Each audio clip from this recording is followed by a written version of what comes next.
Ever feel like we're just drowning in data these days? I mean, dashboards for this, dashboards for that. Right. But are we actually measuring the things that matter? Yeah.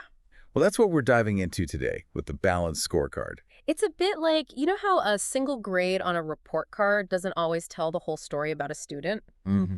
Businesses can be kind of like that too. Right. A balanced scorecard, it's a way to help companies see, like, beyond just the financial bottom line. Okay, so speaking of that, this isn't some newfangled Silicon Valley thing. No. Our source this week, an article from Investopedia titled, "What is a Balanced Scorecard? BSC. How is it used in business?"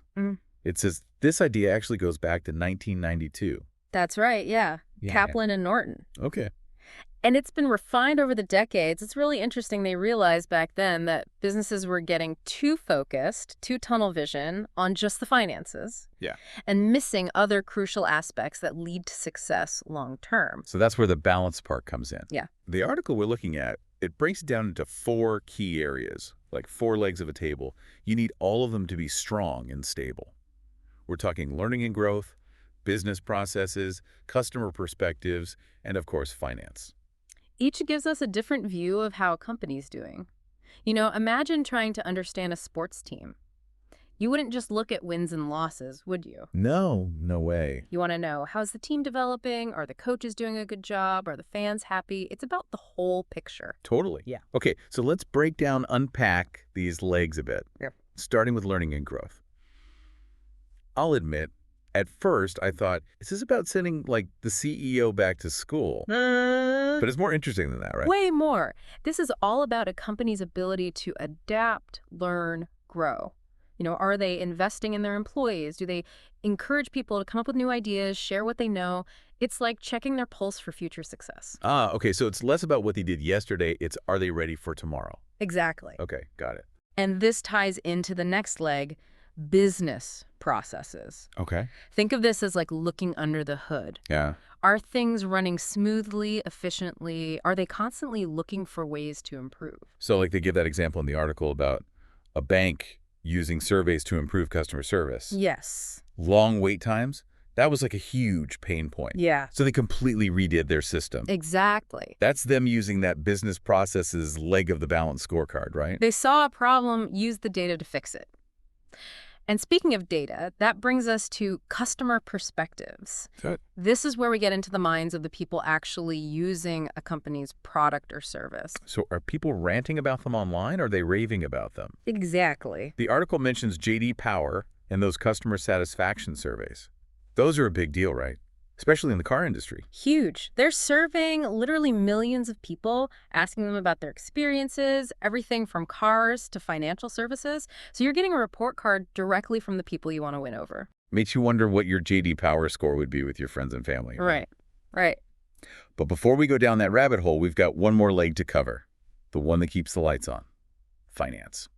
This one might seem the most straightforward. Yeah. Revenue, profit, all the numbers. But again, it's more nuanced than just the bottom line. Okay. It's, are they using their resources well? Are they going to be around for the long haul? Are they healthy? So are they making money in a way that isn't just a sugar high? They're not going to crash later? Exactly. And this is where all 4 of those legs, they really start to connect. Yeah. Because if you're not investing in learning and growth, if you're not paying attention to your processes, those might become outdated.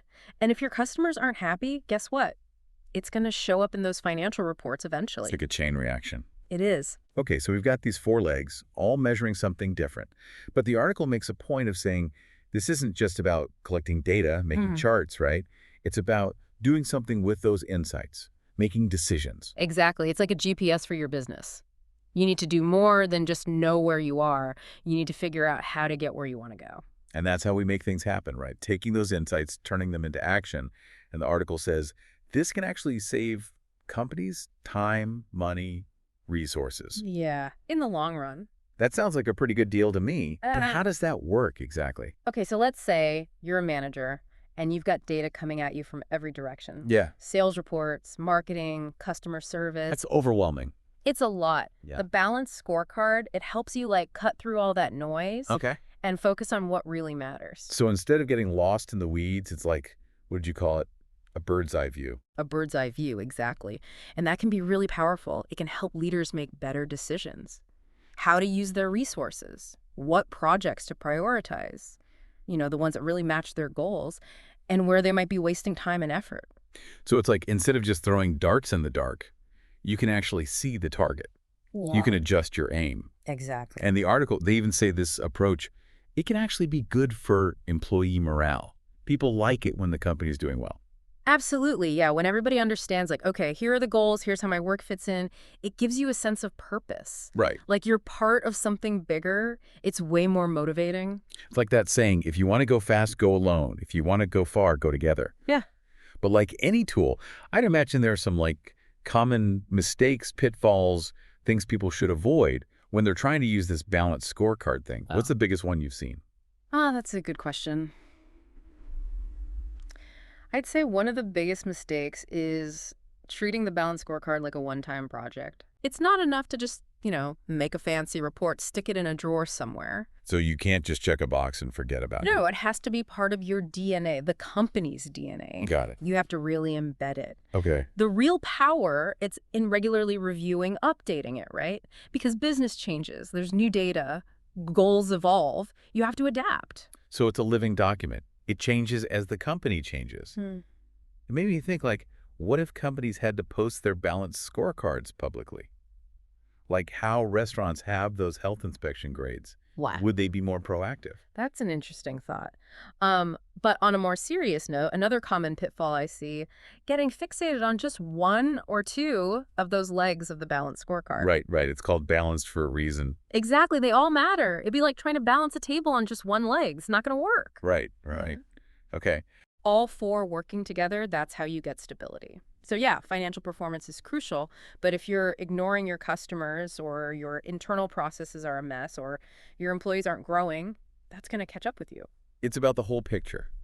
Yeah. And, we've been talking about this in terms of businesses, but I feel like there's something in here for everybody, Oh, absolutely. even if you're not a CEO. Yeah, yeah. The principles behind this balanced scorecard, you can apply them to all areas of life. Really? Whether you're managing a team at work or going after some personal goal or even just trying to live a more balanced life in general, this framework, it can give you guidance, structure. Okay, so how can someone listening to this, maybe they've never even heard of a balanced scorecard, how can they actually use this? What's the takeaway? I'd say start by thinking about what success means to you, and not just in terms of money. Is it about relationships, personal growth?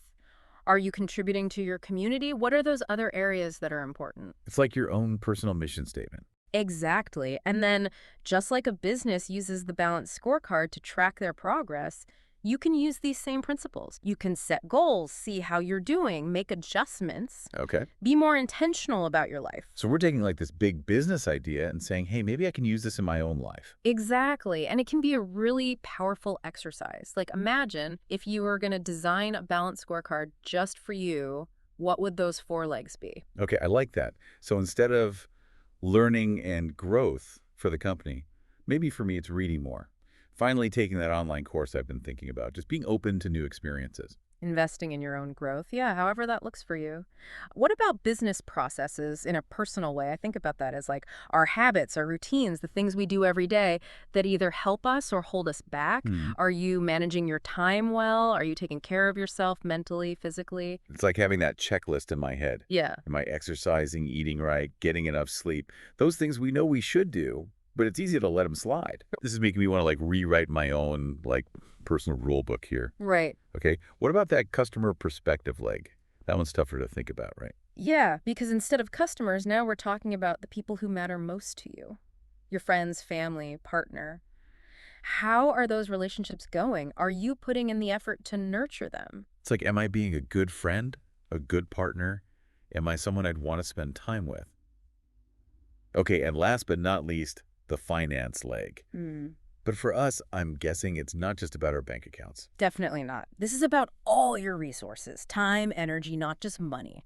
Are you spending those on the things that really matter to you? Things that match your goals, your values?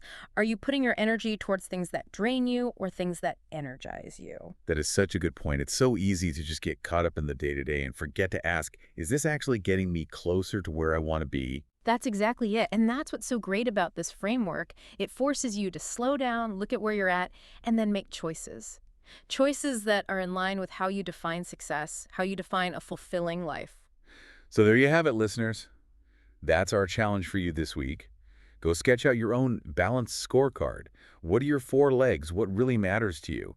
And then how will you measure your progress? How will you know you're on the right track? Because remember, setting goals is great, but having a plan to get there, that's how we actually make it happen. And that's how we start living more intentionally, more fulfilling lives. I love that. Well, this has been a really insightful deep dive into the world of balanced scorecards. Who knew that something that started as a business tool could be so personally powerful? Until next time, keep learning, keep growing, and we'll see you on the next deep dive.